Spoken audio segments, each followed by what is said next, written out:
بوڑھے ہو جائیں تو وہ ان کو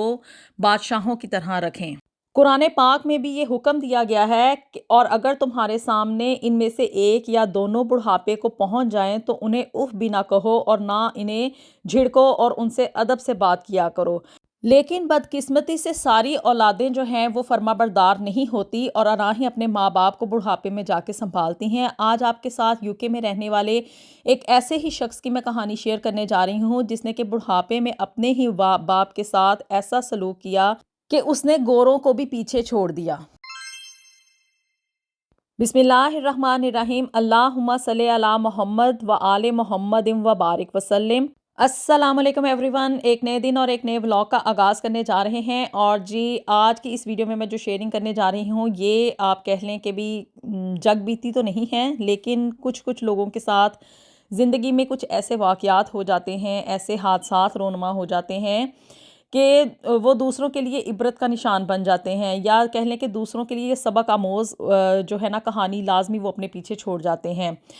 ہر انسان جو ہے وہ اس دنیا میں ہمیشہ چھوٹے سے ہی بڑا ہوتا ہے، اور جب انسان چھوٹا ہوتا ہے تو اس کے والدین اس کی بڑی ہی ناز و نام کے ساتھ پرورش کرتے ہیں۔ بڑے انسان کے ناز و نخرے اٹھائے جاتے ہیں اور گھر میں اس کو ایک شہزادے اور شہزادی کی طرح ہی رکھا جاتا ہے۔ کوئی ایسی بات، کوئی ایسی فرمائش یا کوئی ایسی ڈیمانڈ نہیں ہوتی جسے کہ ماں باپ اپنی پہنچ سے، یعنی کہ ان کی پہنچ سے اوپر نہ ہو، بالا تر نہ ہو، اور اپنی حد تک تو وہ پوری کوشش کرتے ہیں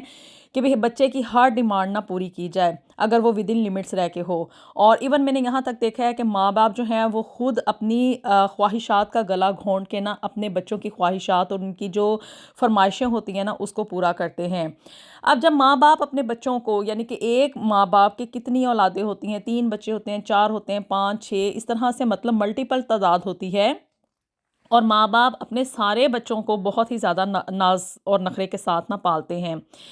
ایک ماں باپ مل کے پوری کی پوری، یعنی کہ کہہ لیں اپنی اولاد کو سنبھالتے ہیں، اور بدقسمتی سے کیا ہوتا ہے کہ جب وہ ماں باپ بوڑھے ہو جاتے ہیں نا تو وہ پوری کی پوری اولاد، یعنی کہ 5 6 10 12 بچے، یعنی کہ کتنے بھی بچے ہوں، سب میں سے آپ کہہ لیں کہ کوئی ایک بھی ایسا نہیں نکلتا جو کہ اپنی صرف ایک ماں باپ کو سنبھال سکے۔ آج آپ کے ساتھ یہاں پہ UK میں ہونے والا ایک ایسا واقعہ یا ایک ایسی کہانی میں شیئر کرنے جا رہی ہوں جسے کہ سننے کے بعد آپ لوگ خود بھی حیران ہوں گے، بلکہ میں تو یہ کہوں گی کہ بھی ایسی اولاد ہونے سے تو انسان بے اولاد ہی ہو کے مر جائے تو وہ بہتر ہے، کیونکہ اس طرح کی جو اولاد نافرمان نکلتی ہے نا وہ گوروں کو بھی پیچھے چھوڑ جاتی ہے۔ جی تو یہ کہانی ہے ایک ایسی فیملی کی جو کہ پاکستان میں مقیم تھی، اور اتنے زیادہ گھر کے حالات اچھے نہیں تھے۔ ماں جو تھی وہ ایک خاتون خانہ تھیں، اور جو باپ تھا وہ ایک یونیورسٹی میں پروفیسر تھا، یعنی کہ اس کا کام لوگوں کو پڑھانا، بچوں کو پڑھانا تھا، اور ان کے 4 بچے تھے جس میں کہ 3 بیٹے اور 1 بیٹی تھی۔ اور باپ نے ساری زندگی کوشش کی کہ بھی میں اپنے بچوں کی اچھی پرورش کروں، بچوں کو پڑھایا لکھایا بھی اپنی حد تک، اس نے بڑی کوشش کی کہ بھی میں جو ہے نا وہ اپنے بچوں کی اچھی پرورش کروں، ان کو زندگی کی ہر سہولت دے سکوں، لیکن انسان اپنی طرف سے صرف کوشش ہی کرتا ہے،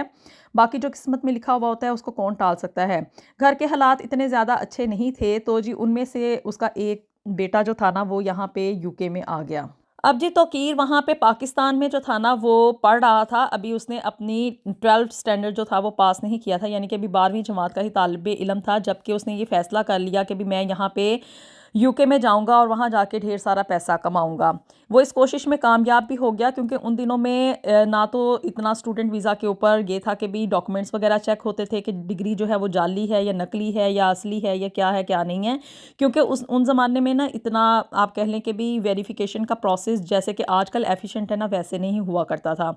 خیر جی وہ اسٹوڈنٹ ویزا پہ یہاں پہ UK میں آ گیا۔ یہاں پہ آ کے توقیر نے بہت زیادہ محنت کی، دن رات ایک کیا، ڈبل شفٹس لگائیں، وہی کہانی جو کہ یہاں پہ آنے کے بعد موسٹلی گھرانوں کے لڑکے جو ہیں نا وہ اپنی تقدیر بدلنے کے لیے کرتے ہیں، وہ اس نے ہر حربہ استعمال کیا، یعنی کہ ہارڈ ورکنگ تھا، کام چور بالکل بھی نہیں تھا، اور دن رات اس نے کام کر کے نا ڈھیر سارا پیسہ کمانے کی کوشش کی، جس میں کہ وہ کامیاب بھی ہو گیا۔ اب اس سارے چکر کے دوران نا وہ یہ تھا کہ اس کی صرف یہ کوشش نہیں تھی کہ بھی میں نے پیسہ ہی کمانا ہے، اس کو یہ تھا کہ میں نے اپنے گھر کی جتنی بھی غربت ہے نا اس کو ختم کرنا ہے۔ خیر جی اس نے اپنے بڑے بھائی کو بھی یہاں پہ بلا لیا ویزا لگوا کے، اور اسی طرح سے کرتے کرتے وقت گزرتا گیا، وہ پیچھے پیسے بھیجتا گیا اور اپنے گھر کی کفالت جو تھا نا وہ کر رہا تھا۔ پھر جی اس کی بہن جو تھی نا وہ اس کی شادی بھی اس نے خود ہی کی، یعنی کہ وہ جو پیسے یہاں سے بھیج رہا تھا نا اسی کے بھروسے کے اوپر جو تھا نا اس کی بہن کی شادی بھی کی گئی۔ اور جو بس اب اس کا وہاں پہ پاکستان میں نا ایک چھوٹا بھائی رہ گیا تھا، اور اس کے علاوہ اس کے ماں باپ رہ گئے تھے۔ کچھ عرصے کے بعد جو تھا نا اس کی والدہ ان کی وفات ہو گئی اور وہ اس دنیا سے چل بسیں۔ اب جو تھا نا پیچھے توقیر کے صرف گھر میں اس کا باپ اور ایک چھوٹا بھائی رہ گیا تھا۔ چھوٹے بھائی کی اس نے وہیں پہ شادی کر دی، اور باپ جو تھا اب بالکل اکیلا تھا، یعنی کہ وہ اس کے جو چھوٹا بھائی تھا نا اس کے ساتھ رہتا تھا۔ اب جی توقیر کی یہ کوشش تھی کہ میں نے اپنے گھر کی نا غربت ہر طریقے سے ختم کرنی ہے۔ بہت ڈھیر سارا اس نے پیسہ کمایا، بڑے بھائی کو یہاں پہ لا کے سیٹل ڈاؤن کیا، اب 2 بھائی یہاں پہ مل کے کام کر رہے تھے UK میں۔ اس کے باوجود بھی اس نے جو تھا نا اپنی بہن کو اس کے ہسبینڈ کا بھی ویزا لگوایا، یعنی کہ اپنی بہن کو بھی وہ چاہتا تھا کہ اس کے بھی حالات بدلیں اور جو ہے نا وہ کھاتے پیتے، اس کو آپ کہہ لیں کہ بھی ایک طرح سے نا سائیکو پرابلم ہو گیا تھا کہ وہ غربت کو اور غریب رہنے کو نا پسند نہیں کرتا تھا۔ اسے یہ تھا کہ بھی میرے جتنے بھی کانٹیکٹس میں لوگ ہیں نا، جتنے میرے بہن بھائی ہیں، میرے ماں باپ، کوئی بھی جو ہے نا وہ غریب نہ رہے۔ پھر جی وقت گزرتا گیا، اور وقت گزرنے کے ساتھ ساتھ توقیر کی اپنی بھی شادی کی عمر جو تھی نا وہ اب گزر رہی تھی۔ اس کے باپ نے زور لگا کے کہیں نہ کہیں سے کرا کے نا انہوں نے اس کے باپ اور بہن نے جو تھا نا توقیر کی شادی پاکستان میں سے ایک لڑکی ڈھونڈ کے اس کے ساتھ کر دی۔ اب جی توقیر اپنی شادی پہ پاکستان کیا، اور کچھ عرصے کے بعد جو تھا نا وہ اپنی بیوی کو اس نے بھی یہاں پہ بلا لیا، اور جی یہاں پہ آنے کے بعد اب توقیر کے اپنے 4 بچے ہو چکے تھے۔ بظاہر دیکھنے کو یہ لگ رہا تھا کہ توقیر ایک بہت ہی فرما بردار بچہ ہے، اور اس نے اپنے گھر کے جو جتنے بھی پرابلمز تھے، ایون اپنی بہن کو بھی اس نے سپورٹ کیا، اس کے ہسبینڈ کو بھی یہاں پہ بلا لیا، اور پھر ہسبینڈ کے ساتھ جو تھا اس کی بہن وہ بھی ویزا لگنے کے بعد یہاں پہ UK میں آ گئی۔ بظاہری طور پہ یہ تھا کہ وہ اپنے گھر کے حالات اس نے بہت زیادہ، یعنی کہ آپ کہہ لیں 360 کے اینگل پہ اس نے چینج کر دیے تھے۔ وہ اس چیز کو بالکل بھی پسند نہیں کرتا تھا کہ وہ پاکستان دوبارہ جائے، کبھی بھی کسی صورت میں وہ اس چیز کو سوچتا بھی نہیں تھا کہ میں نے کبھی دوبارہ واپس پاکستان جانا ہے۔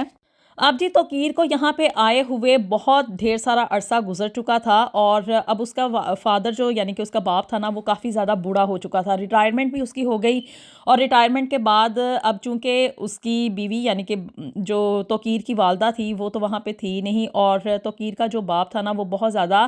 اکیلا محسوس کرنا شروع ہو گیا۔ چھوٹے بیٹے کی بھی شادی ہو چکی تھی، اور اب جو تھا نا توقیر کے باپ اس کو یہ تھا کہ بھی میں جو ہے نا اپنا بڑھاپا اس کو آسانی سے گزار لوں، کہ بھی میرے بیٹے نے میرے حالات بدل دیے ہیں، بہت فرما بردار ہے، اور اس طرح کی دس اینڈ دیٹ باتیں۔ لیکن جی توقیر کی اب یہ خواہش تھی کہ بھی میرا باپ جو ہے نا وہ اپنا بڑھاپا یہاں پہ UK میں آ کے میرے پاس گزارے۔ اسے یہ تھا کہ بھی میں نے جہاں پہ فرما برداری کے سارے جھنڈے جو ہیں وہ اپنے نام کر لیے ہیں، میں نے گھر کے حالات بدل دیے، میں نے ساری غربت ختم کر دی، میں نے اتنا ڈھیر سارا پیسہ کمایا، اپنی بہن کی شادی کی، تو اب اینڈ میں آ جا کے میرا باپ کتنا عرصہ زندہ رہ لے گا، تو میں کیوں نہ اپنے باپ کو اپنے پاس یہاں پہ UK میں بلا لوں، اور باپ کے ساتھ اس کو پیار بھی تھا۔ خیر جی اب فرما برداری کا آخری جو ایک کہہ لیں کہ کیل اس نے ٹھوکنا تھا نا وہ یہ تھا کہ اپنے باپ کو یہاں پہ بلا کے اپنے پاس رکھنا تھا۔ اب جیسے میں نے پہلے کہا کہ ایک ماں باپ جو ہیں وہ ساری اولاد کو سنبھالتے ہیں، لیکن ساری اولاد مل کے نا ایک ماں باپ کو نہیں سنبھال سکتی۔ اب یہ وہ پوائنٹ آنے والا تھا توقیر کی زندگی میں۔ انسان سوچتا کچھ ہے اور ہوتا کچھ اور ہے، اور وہی ہوتا ہے جو کہ تقدیر میں لکھا ہوا ہوتا ہے۔ توقیر نے اپنے باپ کو یہاں پہ UK میں تو بلا لیا، لیکن اب یہاں پہ نا اصل بات آ کے ٹھہرتی تھی توقیر کی بیوی کے اوپر۔ یہاں پہ گھر چونکہ چھوٹے ہوتے ہیں، اور اتنی زیادہ ان گھروں میں ہمارے پرائیویسی نہیں ہوتی، کیونکہ گھر چھوٹے ہونے کی وجہ سے کمروں کے ساتھ کمرے ہوتے ہیں، اور گھر میں کہیں پہ بھی آپ بیٹھ کے بات کرو نا تو دوسرے کمرے میں بیٹھے ہوئے بندے کو لازمی سنائی دیتی ہے۔ خیر جی توقیر کا باپ جو تھا وہ یہاں پہ UK میں آ گیا۔ 3-4 ماہ تو توقیر کی بیوی نے اس کو برداشت کیا کہ بھی مہمان ہے، کوئی نہیں آج کل میں چلا جائے گا، اس کا باپ ہے، کوئی نہیں، ایسی بات نہیں ہے۔ خیر وہ خدمت کرتی رہی، کھانا وغیرہ بنا کے دیتی رہی، کپڑے بھی دھو کے دیتی رہی، لیکن اب اس کو یہ نہیں پتا تھا کہ توقیر جو ہے نا وہ اپنے باپ کا اولڈ ایج میں جانے کے بعد نا اگر کوئی بندہ برٹش ہو تو وہ اپنے والدین کے لیے یہاں کا برٹش پاسپورٹ جو ہے نا اس کو کلیم کر سکتا ہے۔ توقیر نے جب یہ پلاننگ کی نا کہ وہ اپنے باپ کے لیے یہاں کی نیشنلٹی اپلائی کرنا چاہتا ہے، تو توقیر کی بیوی نے اپنے اصل رنگ روپ دکھانے شروع کر دیے۔